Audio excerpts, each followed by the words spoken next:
On this day in history, 8 years ago, Michigan State University agreed to pay $500 million to the hundreds of women and girls victimized by Larry Nassar.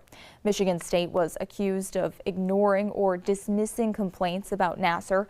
Some of those claims dated back as far as the 1990s. However, the school has insisted that no one covered up assaults. Nassar pleaded guilty to molesting women and girls during treatment. He was also found to have child pornography as is serving prison sentences that may be lifelong. Part of that deal at MSU's request was getting the survivors to remain neutral on proposed legislation that would limit the time for other survivors to file suit against the university, with a $75 million reserve fund in place for that.